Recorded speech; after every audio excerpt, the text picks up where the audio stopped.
بسم اللہ الرحمن الرحیم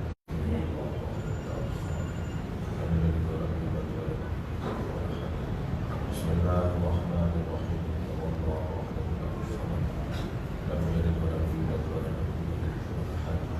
اللهم صل على محمد وعلى محمد مرحومات المغفرت کے لیے بلند تر صلوات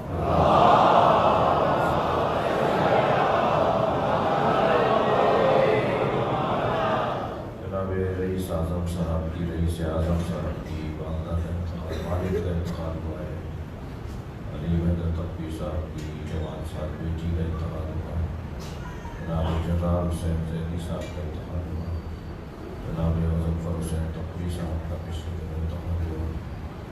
آپ سب کی مرحومین مغفرت کے لیے بلند تر صلوات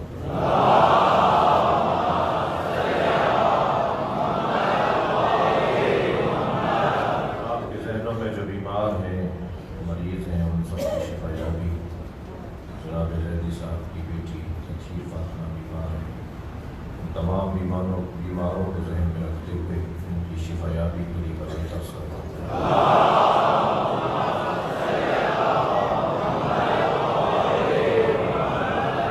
اور صلوات نبی کی ذات میں۔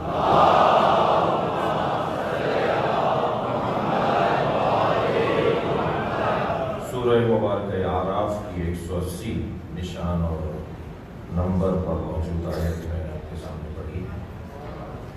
اس آیت کریمہ میں پروردگار عالم نے معرفت، عرفان، علم اور تہذیب، توسل، توحید کا پیغام دیا ہے۔ آیت ایک ہے مگر پیغامات اس میں انگنت ہیں، اور انگنت کا لفظ اس لیے ٹھیک رہے گا کہ جتنے باشعور اور صاحبان فہم قاریان قرآن اسے پڑھتے رہیں گے اتنا ہی قرآن کی اس آیت کے جلوے کھلتے رہیں گے۔ قرآن کا اعجاز ہی ہے، قرآن کا معجزہ ہونا ہی اس وجہ سے ہے کہ جب اسے پڑھیں گے آپ کو نیا پیغام ملے گا۔ قرآن کبھی پرانا نہیں ہوگا، قرآن کبھی ایسا نہیں کہا جا سکے گا کہ ہم نے سمجھ لیا اور پڑھ لیا اور جو تھا وہ سمجھ لیا اور اس کے علاوہ اور تو کچھ ہے نہیں اس میں، بلکہ ہمیشہ ہمیں قرآن سے ایک نیا پیغام ملے گا، ہر دور میں نیا پیغام ملے گا۔ بلکہ یوں کہہ لوں کہ جیسے جیسے میں بڑا ہوتا چلا جاؤں گا قرآن سمجھ میں اور آتا جائے گا۔ قرآن کا فہم، قرآن سے استفادہ بے قدر عقل ہے۔ جتنی عقل ترقی کرے گی اتنا قرآن زیادہ سمجھ میں آئے گا۔ اور یہ بات جب میں قرآن کے لیے کہہ رہا ہوں تو قرآن اللہ کا کلام ہے جسے پڑھنا پڑتا ہے، وہ ہم سے نہیں بولتا، ہمیں اس کے پاس جانا پڑتا ہے۔ بھائی کنویں کے پاس پیاسا جاتا ہے، تو اگر پیاسا صرف کنویں کے پاس ہی جاتا ہو اور چشمہ پیاسوں کے پاس نہ جاتا ہو تو پھر یہی محاورہ صحیح ہے۔ لیکن ہم قرآن کے ساتھ اہل بیت کو بھی مانتے ہیں، جن میں ایک ہے کہ جس کے پاس پیاسے کو جانا پڑتا ہے اور دوسرا ہے جو پیاسوں کے پاس چل کے جاتا ہے۔ لہذا میرے مولا علی صلوات پڑھے محمد وآلہ۔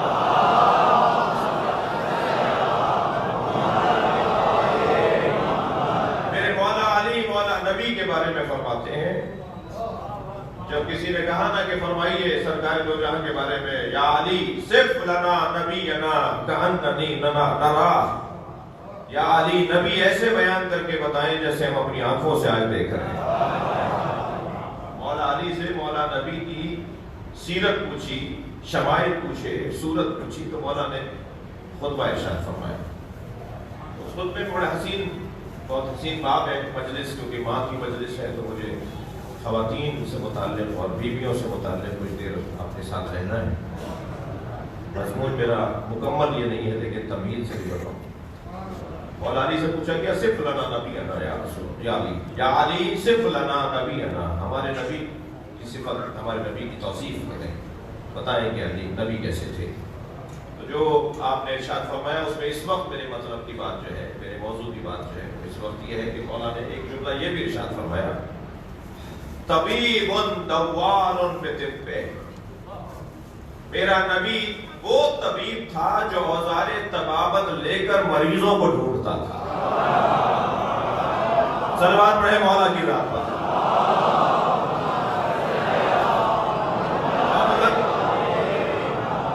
معمولاً ڈاکٹر حضرات کے پاس ہمیں جانا پڑتا ہے، بھائی فلاں جگہ ڈاکٹر صاحب کی مطب کہاں ہے، فلاں مطب، فلاں ڈاکٹر کا فلاں جگہ مطب ہے، کہاں بیٹھتے ہیں، وہاں بیٹھتے ہیں، تو مریض ڈاکٹروں کو ڈھونڈتے ہوتے ہیں۔ لیکن سرکار دو جہاں کی توصیف کر رہے ہیں مولا علی کہ وہ ایسے طبیب نفوس و قلوب تھے کہ مریضوں کو ڈھونڈتے تھے اوزار طبابت لے۔ آگے والے جملے میں فرماتے ہیں کہ اگر کہیں زبان کی شیرنی کی دوا سے شفا مل جائے تو میرے مولا نبی اپنی زبان کی شیرنی سے شفا عطا کرتے تھے، اور اگر کبھی کفر اور نفاق نشتر کے بغیر نکلنے والا نہیں ہوتا تھا تو پھر نشتر بھی لگاتے تھے۔ صلوات پڑھیں ذرا محمد وآلہ۔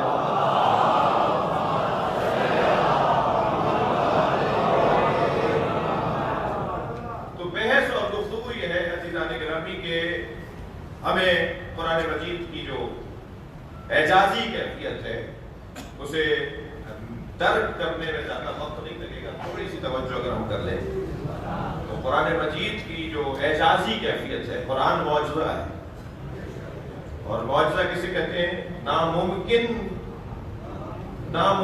کو معجزہ نہیں کہتے، ناممکن کو معجزہ نہیں کہتے، ناممکن تو یا ممتنع ہے یا واجب ہے۔ علماء کرام تشریف فرمائیں، فلسفے کی اصطلاح ہے ناممکن کی ضد میں یا واجب آئے گا، اور یعنی یا واجب کہلائے گا ناممکن، ممکن نہ ہو، ممکن کے علاوہ یا واجب ہے یا ممتنع ہے۔ ممتنع تو کوئی چیز آ ہی نہیں سکتی، ممتنع ہے، اور واجب صرف اللہ کی ذات ہے۔ تو معجزہ اسے نہیں کہتے کہ جو ناممکن ہے، معجزہ اسے کہتے ہیں کہ جو ایسے رستے سے آمد اور اس کی ظہور اور جلوہ ہو جس رستے کی طرف توجہ ہی نہ جاتی، یعنی سارا سماج ایک طرف سے آنے کا انتظار کر رہا ہو، یعنی نگاہیں یہاں لگی بھی ہو اور وہ وہاں سے آ جائے۔ انسان کچھ سوچ رہا ہو، جب انسان کچھ سوچ رہا ہو اور ہو کچھ اور جائے، اسے معجزہ کہا جاتا ہے۔ بغیر باپ کے بچہ حضرت عیسیٰ کی صورت میں آ جائے، یہ معجزہ ہے، ناممکن نہیں ہے۔ توجہ ہے بات کی؟ یہ اللہ نے وہ رستہ دکھایا کہ اب تک تم نے یہ سمجھا تھا کہ ماں اور باپ ملیں گے تو بچہ آئے گا، ہم وہ ہیں جو ماں میں باپ کی صلاحیت رکھ کے بچے کو دنیا میں بھیج سکتے ہیں۔ ایک ہی وجود کے اندر دونوں صلاحیتیں رکھتے ہیں۔ صلوات پڑھیں ذرا محمد وآلہ۔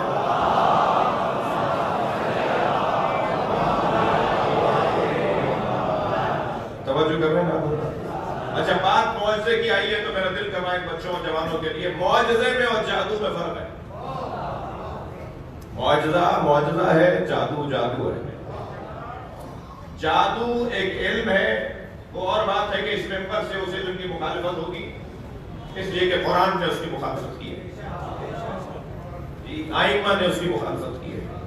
حرام علوم میں سے ایک علم ہے، جو علم ہے مگر ان کا سیکھنا حرام ہے، ان میں سے ایک علم جو ہے وہ جادو کا علم ہے۔ ممکن ہے کوئی آج کا جدید دماغ رکھنے والا بچہ بعد میں مجھے روک لے کہ علم تو علم ہے، حرام کیوں ہو گیا؟ تو جواب یہ دیا جائے گا کہ علم ضرور ہے مگر تم اس کے متحمل نہیں ہو۔ وہ علوم جو معاشرے میں فساد کا سبب بن جائے تو وہ علم کی وجہ سے حرام نہیں ہے، فساد کی وجہ سے حرام ہے، سبب فساد ہے، معاشرے کو نقصان پہنچائیں گے، اس لیے روک دیا گیا کہ تمہارا کام نہیں ہے۔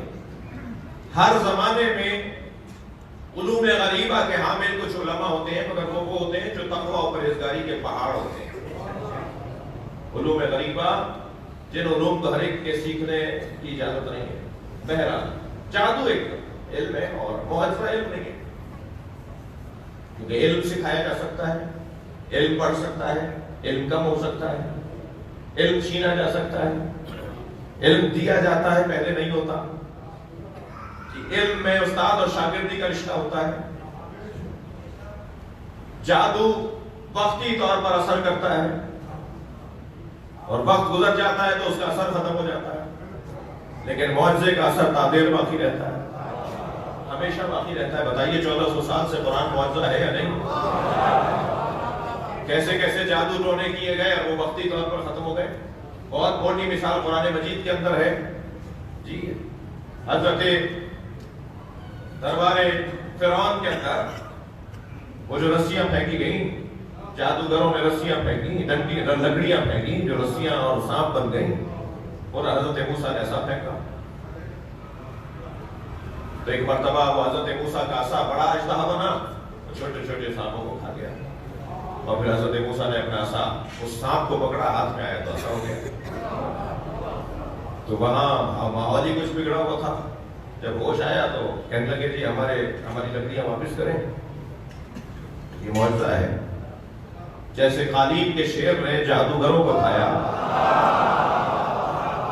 اور جب یہ ہوش میں آئے انہوں نے کہا جی میرے مہمان تو واپس کریں، تو میرے مولا امام موسیٰ کاظم علیہ السلام نے فرمایا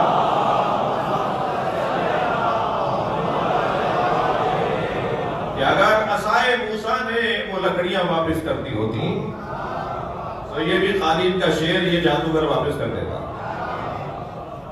بہرحال جادو اور ہے اور معجزہ اور ہے، اور یہ معجزہ آتا ہے، معجزہ فعل الہی ہے، پہلے مرحلے میں فعل الہی ہے، پھر یہ جو فعل الہی ہے اللہ جسے چاہے عطا کر دے، جس کے ذریعے سے کروا دے، لہذا نبی کو صاحب معجزہ اللہ بنائے گا، ائمہ اہل بیت صاحب معجزہ ہے، اولیاء الہی صاحبان کرامت ہے۔ تو قرآن مجید معجزہ ہے، اور معجزہ اور جادو میں یہ فرق ہے کہ علم کا توڑ ہو سکتا ہے، جادو کا جادو کے ذریعے، جادو کا کسی اور علم کے ذریعے، مگر معجزے کا توڑ نہیں ہو سکتا۔ جو اصلی میرا مدعا تھا، معجزے کا توڑ نہیں ہو سکتا۔ لہذا قرآن 1400 سال سے یہ پکار کر کہہ رہا ہے مسلمان دشمنوں سے، اسلام دشمنوں سے،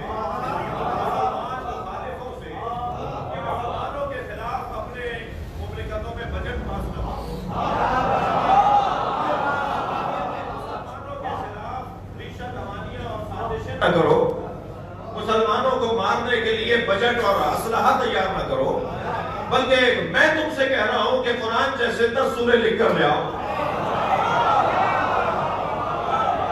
اگر قرآن کے 114 سوروں جیسے 10 لکھ کر لے آئے تو قرآن ہارا، تم جیتے، مسلمان ختم ہوا، تم باقی رہ گئے۔ پھر اللہ نے اور مہربانی فرما دی کافروں اور مشرکوں پر، یعنی کافر مشرک وہ جو مسلمان دشمن ہیں، ہر کافر اور مشرک مسلمان دشمن نہیں ہے، ان پر ایک اور مہربانی فرما دی کہ 10 سورے نہیں لا سکتے تو فاتوا بسورۃ من مثلہ، ایک سورت لے آؤ، اس سے زیادہ اور کیا رعایت دی جائے گی؟ ایک سورہ ہی 114 سوروں جیسا لکھ کر لے آؤ۔ ایک سورہ تم قرآن کے مقابل لے کر نہیں آئے تو مان لو نا کہ تم باطل ہو اور قرآن حق پر ہے۔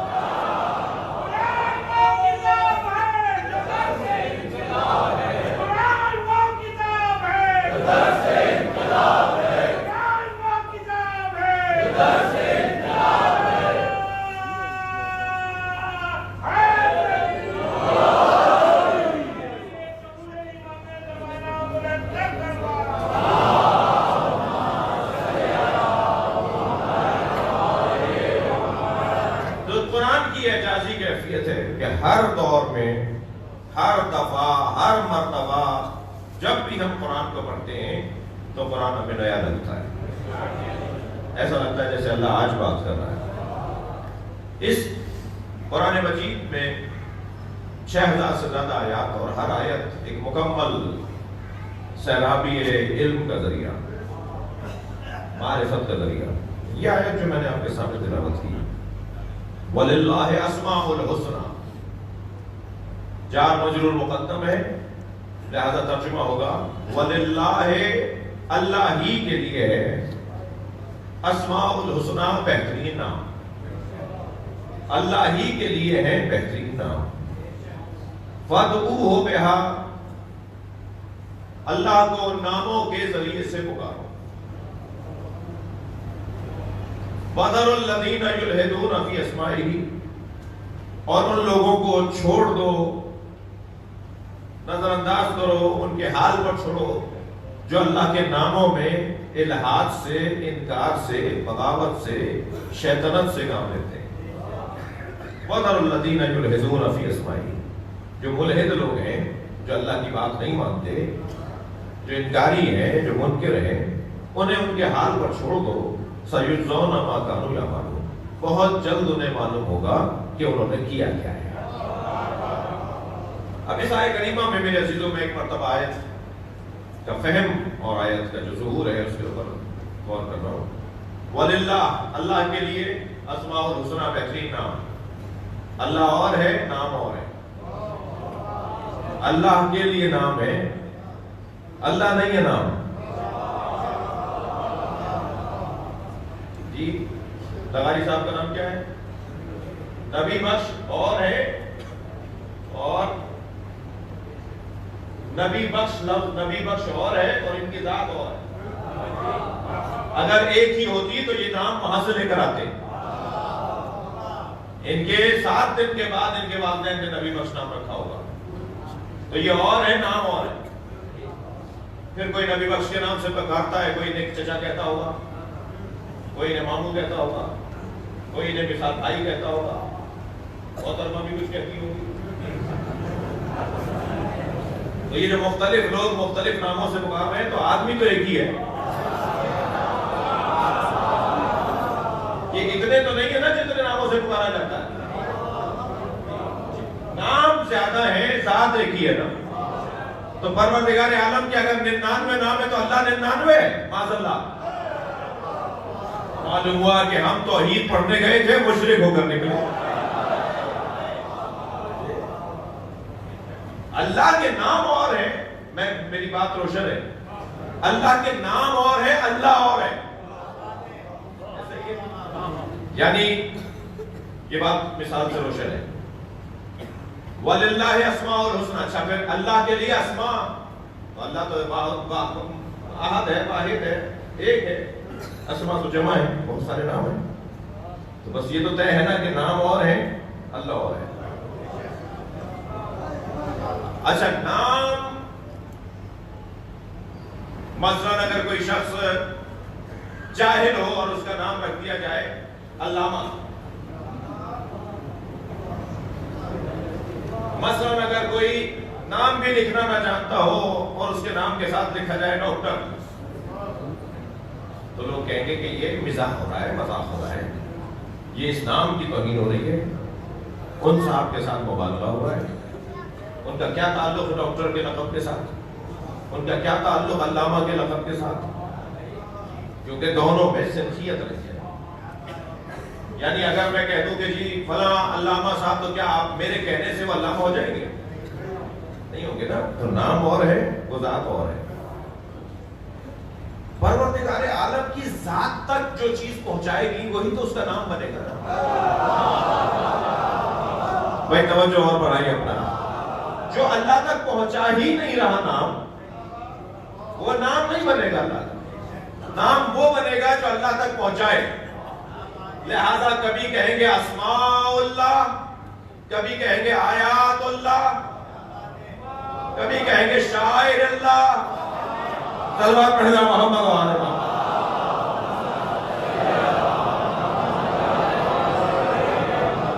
اللہ کی نشانیاں،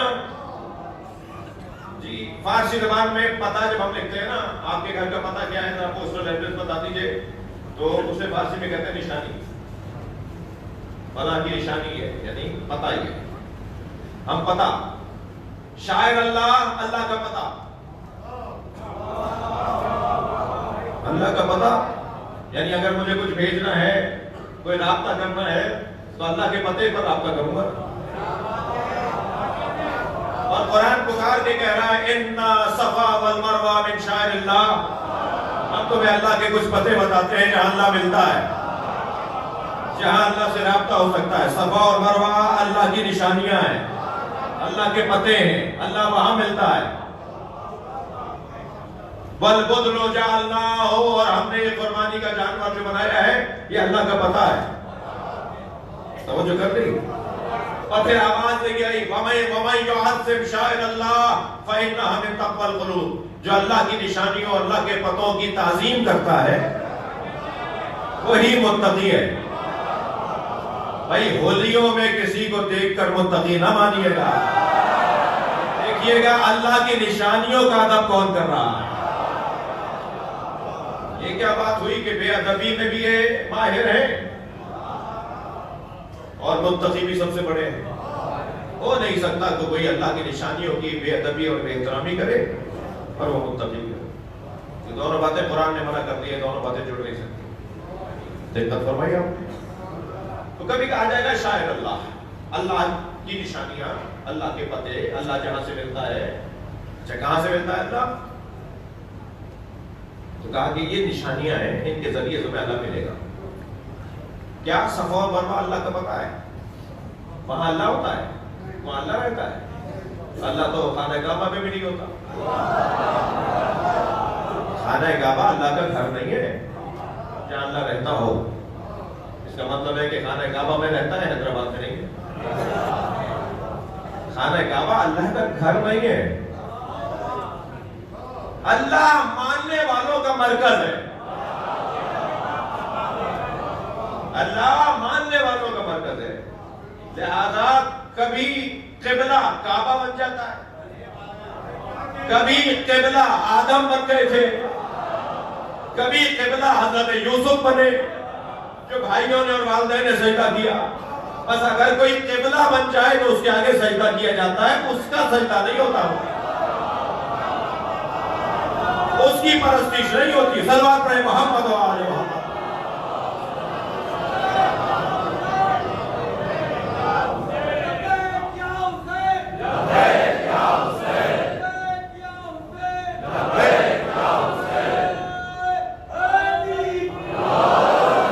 بلندر صلوات پڑھیں.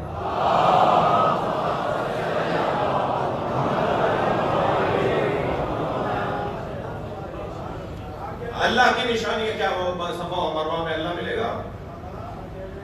کیا اللہ معاذ اللہ وہاں رہتا ہے؟ یہ سوچنا بھی توحید کے خلاف، یہ عقیدہ توحید کے خلاف ہے. صفا و مروہ دو جہتوں کا نام ہے، دو پہاڑیوں کا نام ہے جہاں ایک ماں ایک بچے کی حفاظت کے لیے، میں اور لفظ بہتر کروں، ایک ماں ایک نبی کی حفاظت کے لیے صفا سے مروہ، مروہ سے صفا دوڑتی رہی اور ایک نبی کی خاطر وہ کوشش کرتی رہی، جسے عربی میں صحیح کہتے ہیں. کوشش، تلاش، محنت، مشقت کرتی رہی اور اس نبی کی بقا کی اور زندگی کی خاطر اس کی کوشش نے یہ رنگ دکھایا کہ اللہ نے اس کے خلوص کو مانا. وہ اللہ جس نے 7ویں چکر پہ پانی نکال دیا وہ پہلے چکر پہ بھی نکال سکتا تھا. اور یہ تو مسلمانوں پر احسان ہے کہ 7ویں چکر پہ نکل آیا، ورنہ اگر 14 چکروں پہ نکلتا تو مسلمان تو ویسے ہی حاجی بہت اچھا ہے. تو بحث یہ ہے کہ اللہ وہاں نہیں ملتا، اللہ کی خاطر جینے والا ملتا ہے. بھائی بڑی محنت کے بعد یہ جملہ میں نے عرض کیا ہے، اللہ کرے میرا مدعا پہنچے.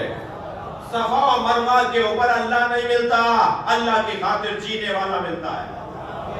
بس اگر کسی جگہ اللہ کی خاطر جینے والا ملے وہ جگہ اللہ کی نشانی ہو جاتی ہے. تو وہ ذات جو اللہ کی خاطر جیا اسے آیت اللہ کہیں گے، اسے اسماء الحسنی کہیں گے. صلوات پڑھیں محمد و آل محمد.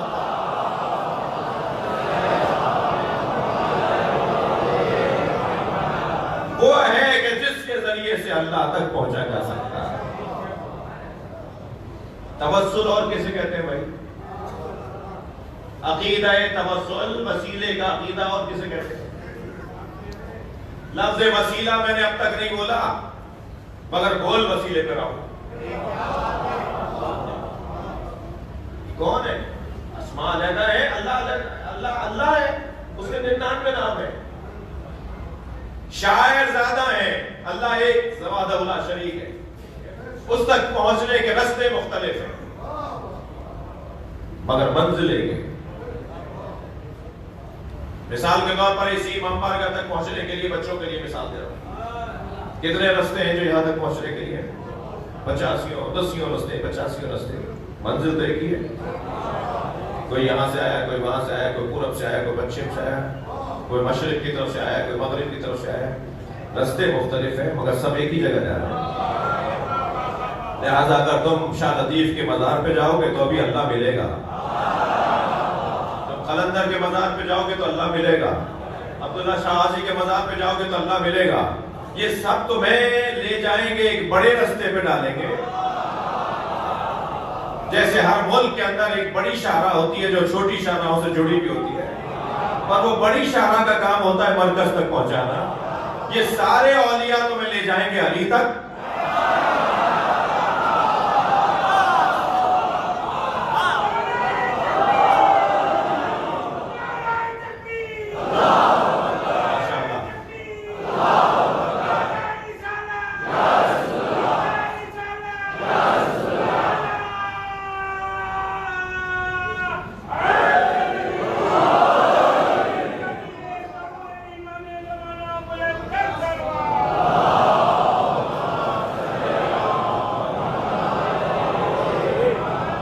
اور وہ صراط مستقیم علی تمہیں اللہ تک لے جائے گا.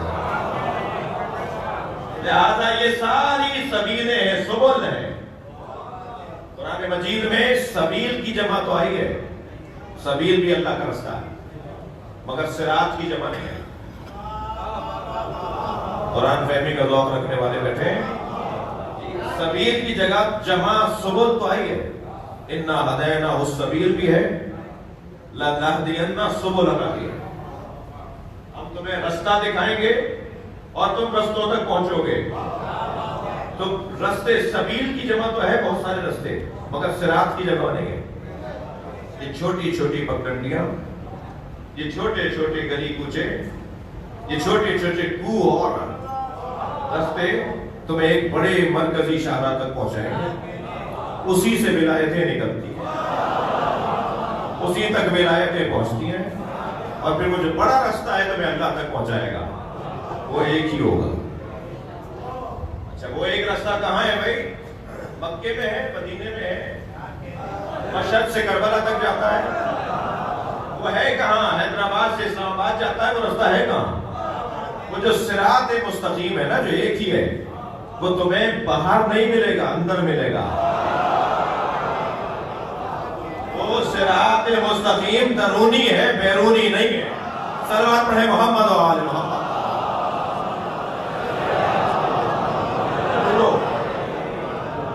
اپنے آپ سے بات کرو، علی ملے گا.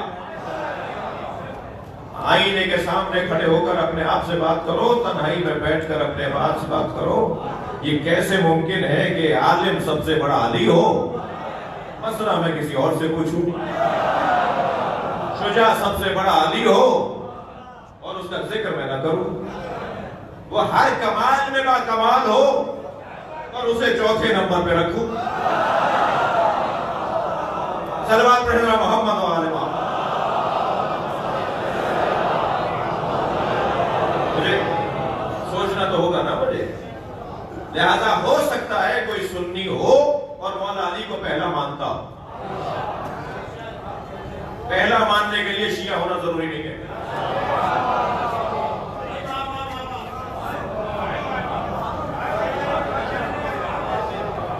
پڑھنا آ گئی ہے. ایک صلوات پڑھے محمد و آل محمد.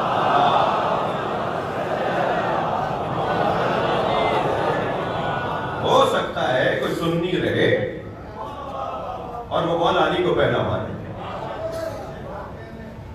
کیسے بھائی، یہ کیسے ممکن ہے؟ کسی کا انکار کرنا یہ معقول بھی نہیں ہے، تاریخ کے بھی خلاف ہے، مشاہدوں کے بھی خلاف ہے. انکار کرنے والا تو ویسے بھی طالب علم نہیں ہوتا. تھک رہے ہیں آپ میری باتوں سے. طالب علم انکار نہیں کرتا, طالب علم تحقیق کرتا ہے, طالب علم جستجو کرتا ہے, طالب علم سمجھنے کے سفر کو جاری رکھتا ہے, طالب علم کسی بند گلی میں نہیں جاتا, کھلے رستوں پہ چلنے والے کو طالب علم کہا جاتا ہے. انکار کرنا لازمہ نہیں ہے کسی اقرار کے لیے. ہاں ایسا ہے بھی, مگر ہمیشہ ایسا نہیں. ضروری نہیں ہے کہ میں اگر کسی کا اقرار کروں تو پہلے کسی کا انکار کروں. توجہ ہے؟ ہو سکتا ہے کہ کوئی سنی رہے اور وہ مولا علی کو پہلا مانے. کیسے ہوگا بھائی؟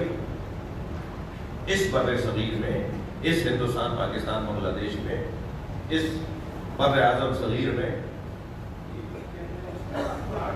مثلا بر صغیر میں, اس میں اکثریت اہل سنت کی 100 سال پہلے یہی عقیدہ رکھتی تھی جو میں آج کہہ رہا ہوں. یہ خطہ اولیاء الہی کا خطہ ہے. یہاں میں بھی پچھلے دنوں خیر پور پہ مقالہ لکھ رہا تھا, کتاب لکھ رہا ہوں شہدائے ٹھیڑی پر. خانہ ٹھیڑی جو 1963 میں واقع ہوا تھا, ایک بہت بڑا سانحہ ہوا تھا, اس پہ کتاب لکھی ہے. وہ 300 صفحوں کی کتاب ہو چکی ہے, بڑے سائز والی 300 صفحے. چھوٹے سائز میں لائیں گے تو شاید 500 صفحوں کی. تو اس پہ کام کرتے ہوئے پھر ہم نے ساتھ سوچا کہ مقدماتی طور پر خیر پور سے متعلق معلومات بھی فراہم کر دی جائے. تو پھر اولیاء الہی کے مزاروں کی گنتی میں کہ کون کون اللہ کا ولی اس ضلع میں دفن ہے, تو مجھے خود دیکھ کر سوچ کر بہت اچھا بھی لگا کہ تقریباً 70 اللہ کے ولیوں کے مزارات. یہ میں صرف خیر پور ڈسٹرکٹ کی بات کر رہا ہوں, حیدرآباد کی بات نہیں کی میں نے, پورے صوبے کی بات نہیں کی میں نے, پھر پورے ملک کی بات نہیں ہے, اور پھر پورے بر صغیر کی بات نہیں. کون سا شہر اور کون سے شہر کا کون سا محلہ ہے جہاں اللہ کا ولی نہ آیا اور اس نے وہ پیغمبر کا پیغام نہ پہنچایا. لہذا ہر علاقے میں اللہ کے ولی نے آ کر اللہ کا پیغام پہنچایا. تو اس خطے کے اندر جو اللہ کے ولیوں نے پیغام پہنچایا نا, میرا موٹا سا سوال ہے اس بچے سے, اس جوان سے, کہ جو اللہ پہنچانے کے لیے اللہ کا ولی آیا, وہ اسے کیسے نہ پہنچاتا جس کی وجہ سے اسے ولایت ملی ہے. بہت معقول اور سیدھی بات ہے. صلوات پڑھیں محمد و آل محمد.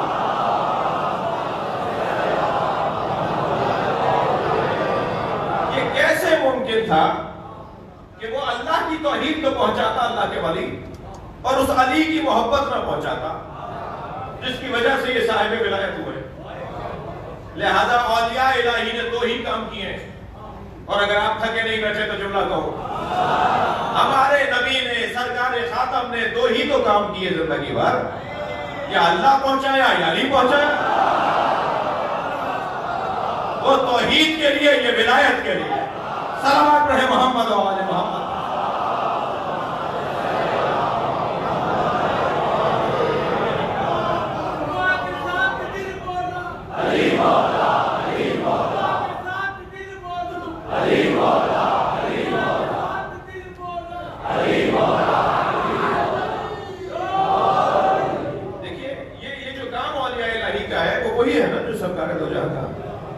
اسی روش کو, اسی سیرت کو آگے بڑھایا.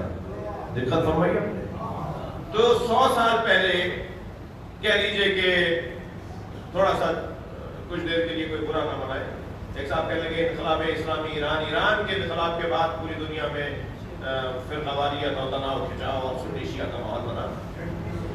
جی میں کہتا ہوں کہ تھوڑا سا پیچھے جاؤ. 1925 میں جب مزارات مدینے کے گرائے گئے, ایران کا انقلاب تو 79 میں آیا ہے, لیکن 1925 کے اندر ابھی تقریباً 4 سال کے بعد 100 سال ہو جائیں گے. یہ جو 1925 کے اندر 24 میں شروع ہوا کام اور 25 تک 1 سال تک انہوں نے کام ہی یہ کیا. جنت البقیع کو گرایا, جنت المعلی کو گرایا, کربلا پر حملہ کر کے 6000 حسین مولا کے ظاہروں کو شہید کیا. امام حسین کے حرم سے سارا سونا اور ہیرے اتار کر لے گئے جو صدیوں سے بادشاہ چڑھاتے آ رہے تھے امام کے مزار پر. بڑے بڑے نوابین چڑھا رہے تھے، اس وقت میں یہ لے گئے تو یہ 1924 میں، اس کے بعد کہا جی بھائی ہمارے عقیدے کے علاوہ جو عقیدہ رکھتا ہے وہ کافر اور مشرک ہے، اس سے فرقہ واریت ہوئی اور الحمدللہ اس بات کو لوگ آج محسوس کر رہے ہیں۔ ابھی 5-6 سال پہلے تک تو آل سعود کے خلاف بولنا ایسا لگتا تھا جیسے مکے کے خلاف بول رہے ہیں، جیسے مدینے کے خلاف بول رہے ہیں، آل سعود کے خلاف بول رہے ہیں، مکے کے خلاف تو نہیں بول رہے ہیں۔ رہزن قبیلہ ہے، ڈکیت قبیلہ ہے، میں نہیں کہہ رہا، لکھا ہوا ہے تاریخ میں، غیر مسلموں نے لکھا ہے اور عرب دنیا کے جغرافیائی تبدیلیوں کے جو علوم ہیں انہوں نے لکھا ہے کہ یہ قبیلہ کیسا قبیلہ تھا، ان کا کام کیا تھا۔ اب یہ جو کیفیت ہے یہ ان کا کام ہے اللہ تک پہنچانا۔ اور یہ اس خطے کے اندر 100 سال پیچھے چلے جائیں آپ، اس لیے میں نے 100 سال کا 95 سال تک ہو گئے، 100 سال پہلے اس خطے میں اکثریت اہل سنت کی وہ تفضیلی سنی تھی، مولا علی کی فضیلت کے قائل، خلیفہ چوتھا مانتے ہیں، فضیلت پہلی مانتے ہیں، اور یہ معقول بات ہے، اور یہی مقدمہ ہے جو ہم لڑ رہے ہیں۔ یہ اس لیے معقول بات ہے کہ جو لوگ کہتے ہیں کہ حضرت علی فضیلت میں چوتھے ہیں، وہ ان سے تو پوچھیں جن اہم ترین شخصیات کو پہلے دوسرے تیسرے نمبر پر مانا جاتا ہے کہ یا ابو بکر آپ تو فرمائیں علی چوتھے ہیں یا پہلے، یا عمر آپ تو بتائیں علی چوتھے ہیں یا پہلے، اے حضرت عثمان آپ تو بتائیں علی چوتھے ہیں یا پہلے۔ تو ان تینوں ہستیوں نے یہ کہا علی پہلا ہے۔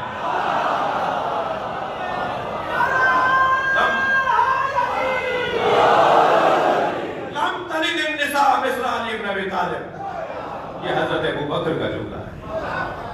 کائنات میں کوئی عورت ہی نہیں ہے جس نے علی جیسا بچہ جنا۔ لولا علی لہلک عمر، علی نہ ہوتے تو عمر ہلاک ہو گیا ہوتا۔ ایک دفعہ نہیں، 72 دفعوں سے زیادہ جو مولا علی نے علمی مسئلہ حل کر کے دیا۔ صلوات پڑھیں مولا کی راہ پر۔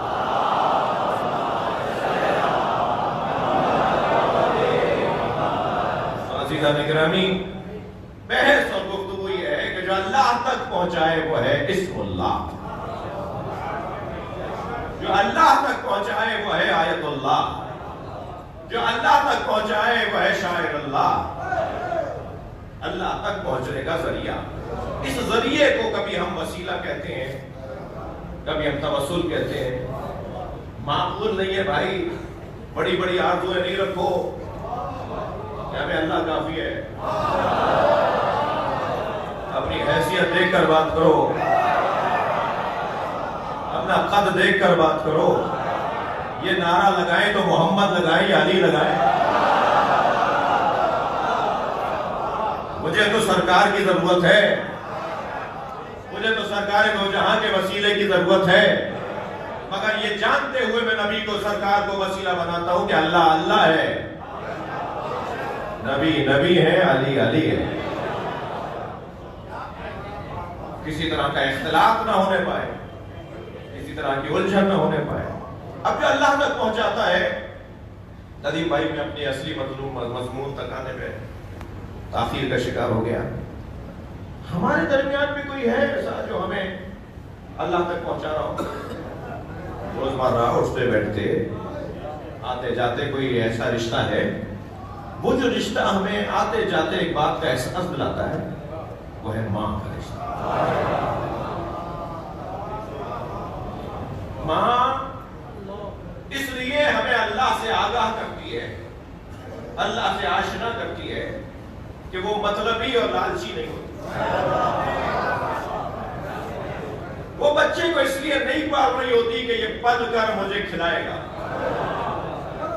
یہ جوان ہو کر مجھے لا کر کھلائے گا۔ اسے اس سے کوئی غرض نہیں ہوتی کہ میرا بچہ مجھے کیا دے گا اور کیا نہیں دے گا۔ خلوص اور سچائی کا جو رشتہ ہے، وہ ماں کا رشتہ ہے. عجیب اللہ نے اس رشتے کے اندر اپنی ربوبیت کی تجلی رکھی ہے. وہ ہمارے سجدوں کا محتاج نہیں ہے. ساری کائنات سجدہ کرنے لگے تو اللہ کی خدائی میں اضافہ نہیں ہوگا, اور کوئی نہ کرے تو کمی نہیں ہوگی. یہ جو ماں کا رشتہ ہے, یہ بچے کے ساتھ ایسا رشتہ ہے جو ہمیں اللہ سے جوڑتا ہے. اللہ خالق ہے نا, تو جس کی گود میں اس خالق رہنے اتارا ہے وہ ہے ماں. خالق مطلق وہ ذریعہ خلقت, یہ خالق مطلق اللہ ذریعہ خلقت, یہ جو کام الہی ہو وہ اگر کوئی انجام دے رہا ہو تو حق نہیں ہے کہ پھر اس کی تعظیم ہو. جو کام خدائی کر رہا ہو پھر اس کا حق ہے کہ پھر اس کی تعظیم ہو. خبردار فلا تقل لهما اف, اف نہیں کہنا ہے انہیں. ولا تنہرهما, چھڑک کر بات نہ کرنا. وقل لهما قولا کریما, اچھے لہجے میں, میٹھے لہجے میں, پیاری باتیں, اچھے انداز میں بات کرنا. وَاخْفِضْ لَهُمَا جَنَاحَ الذُّلِّ مِنَ الرَّحْمَةِ, ان کے سامنے نوکروں کی طرح کھڑے ہونا. یہ تمہارا دوست نہیں ہے, یہ تمہاری زوجہ نہیں ہے, یہ تمہاری بہن نہیں ہے, یہ تمہاری ماں ہے. خبردار, ماں سے اونچی آواز میں بات کر گئے, پیر پٹک کر چلے گئے. ماں کھڑی تھی تم بیٹھے تھے, ماں نے تمہیں کچھ کہا تم نے اس کو جھڑک دیا. یاد کرو, معافی مانگو. یہ اللہ کی صفت رضا کا بھی جلوہ ہے, جلدی راضی ہو جائے گی. 10 دفعہ دل دکھایا, کوئی اور ہوتا تو تمہاری شکل دیکھنے کو تیار نہیں ہوتا. مرنا جینا اٹھا لیتے ہیں ہمارے سگے رشتہ دار 2 دفعہ کی بے ادبی اور بدتمیزی اور تکرار اور لڑائی پر, مگر یہ 10 دفعہ بھی تم نے ماں سے بے ادبی کی, پھر بھی پوچھ رہی ہوتی کھانا کھا لیا,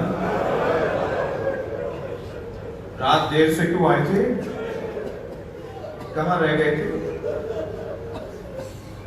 اپنی آنکھوں کو دروازے پہ بچھائے رکھتی ہے. یہ بوڑھے بچوں کی ماں, یعنی جو خود صاحب اولاد ہوتی ہے نا, مثال کے طور پہ 50 سال کی ہو گیا بیٹا, بیٹے کے بھی بچے ہو گئے ہیں, مگر یہ اس وقت تک سوتی نہیں ہے جب اس کا بچہ گھر میں آ جائے. اس کی آنکھیں دروازے پر رکھی رہتی ہیں, اور ہمارے پاس اتنی توفیق بھی نہیں ہوتی کہ ہم اس کے حجرے میں چلے جائیں, سر دبا دیں, پیر دبا دیں, کوئی پیاری سی بات کر دیں, کوئی ہدیہ تحفہ لے آئے. آرزو ابھی ان کی بہت چھوٹی سی ہے. بعض مائیں پان کھاتی ہیں, بعض مائیں مثال کے طور پہ فلاں مٹھائی پسند کرتی ہیں, بعض ماؤں کو فلاں رنگ کا جوڑا اچھا لگتا ہے, فلاں چیز انہیں اچھی لگتی ہے. چھوٹی چھوٹی آرزو ہے ماؤں کی. یہ بچے بعض اوقات چھوٹی چھوٹی آرزویں بھی پوری نہیں کر پاتے.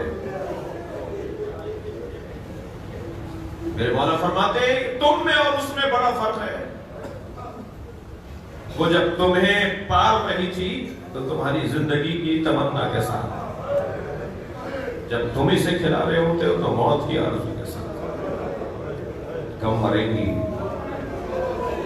کبھی کبھی تو بیوی سے کہہ رہا ہوتا ہے کچھ دن برداشت کر لو, یہ کتنے دن زندہ رہے گی. کہ اپنے بچوں کو اور اپنی بیوی کو یہ کہہ کے سمجھاتا ہے کہ مرنے والی ہے. یہ ہے بے وفائی, یہ ہے ناشکرہ پن. اور جب تک یہ زندہ رہتی ہے اس کے ہونے کا کوئی احساس نہیں ہوتا, لیکن جب یہ ماں مر جاتی ہے پھر احساس ہوتا ہے کہ کیا چھن گیا. اے موسیٰ سنبھل کے چڑھو، دعا دینے والی ماں مر گئی ہے، کہیں پیر رپٹ نہ جائے، کوہ طور سے گر نہ جاؤ۔ ماں جب تک زندہ رہتی ہے، میں نے اپنی آنکھوں سے 2 مثالیں مجھے اچھی طرح یاد ہیں۔ بڑے بڑے ایکسیڈنٹ حادثات ہوئے، نکل آتے تھے، بچ جاتے تھے، اور جیسے ہی ماں مری پہلے ہی حادثے میں فالج پڑ، اور پھر 20 سال تک فالج پہ رہی۔ جب شروع دنوں میں بول رہے تھے تو میں نے ایک دفعہ پوچھا، کہنے لگے کہ جب تک ماں زندہ تھی حادثات سے نکلتا رہا، اب ماں نہیں ہے تو پہلے ہی حادثے میں ڈھیر ہو گیا، بستر پا گیا۔ تو خبردار میرے عزیزوں، جن کی مائیں ہیں وہ قدر کریں، اور جن کی مائیں مر گئی ہیں وہ ہوشیار رہیں، کم سے کم ان کی قبر پہ جا کر ان کے لیے قرآن خوانی، مغفرت کا سامان رکھتے رہیں، اس لیے کہ وہ وہاں سے بیٹھ کر ان کی روح ہمیں دعا دے رہی ہوتی ہے۔ میں اپنے بھائی سے کہوں گا، آپ اپنی ماں کا چہلم کر رہے ہیں نا، ان کی روح اس مجلس میں ہوگی، دیکھ رہی ہوگی کہ میرے بچے نے میرا چہلم بڑی شان سے کیا ہے، مگر بھائی اتنا کافی نہیں ہے۔ اب تو نئے انداز کی ذمہ داریاں شروع ہوئی ہیں، پہلے ذمہ داریاں کچھ اور تھیں، اب نے ذمہ داریاں کچھ اور ہیں۔ جب ماں چلی جاتی ہے تو واسطہ استجابت دعا چلا جاتا ہے۔ ایک ماں ہمیں مدینے میں بھی نظر آئے گی،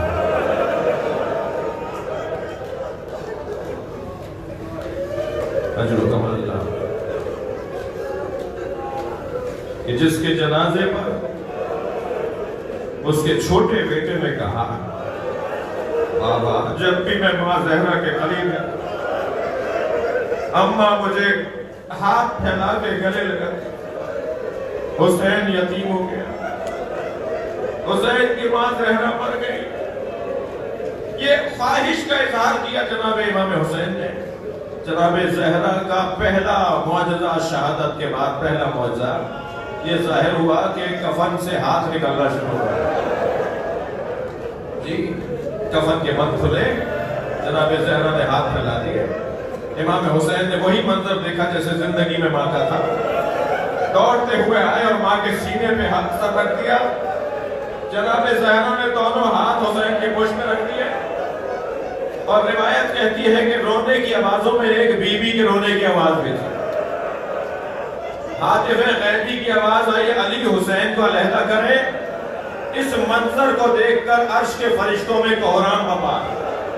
اب میں رونے والوں سے سوال کروں، کس چاہو سے، کس لاڈ سے، کس پیار سے، کس شفقت سے امام حسین کو مولا علی نے علیحدہ کیا ہوگا؟ کبھی پیشانی کا بوسہ دیا ہوگا، سر پہ ہاتھ رکھا ہوگا، چھڑا رہے ہوں گے ماں سے، لیکن سلام ہو سکینہ بنت حسین کا۔ کربلا کے میدان میں حسین کے لاشے سے بیٹی اٹھائی جا رہی، تازیانے مارے جا رہے، مڑ مڑ کے بابا کا لاشا دیکھتی رہی۔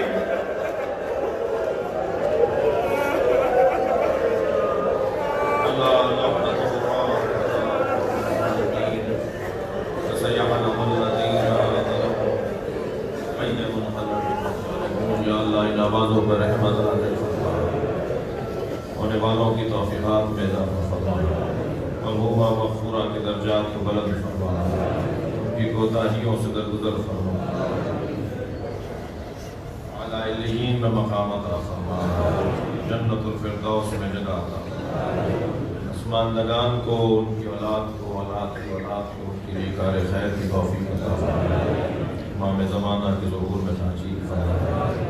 گزارش کروں گا حاجات کی برابری کے لیے، مریضوں کی شفا یابی کے لیے، شوکت علی جو مجلس میں اکثر ہوتے ہیں وہ علی ہیں، ان کی شفا کلی کے لیے، علی صاحب کی بیٹی، آپ کے ذہنوں میں جو بیمار ہیں ان سب کی شفا کلی کے لیے بلند تر صلوات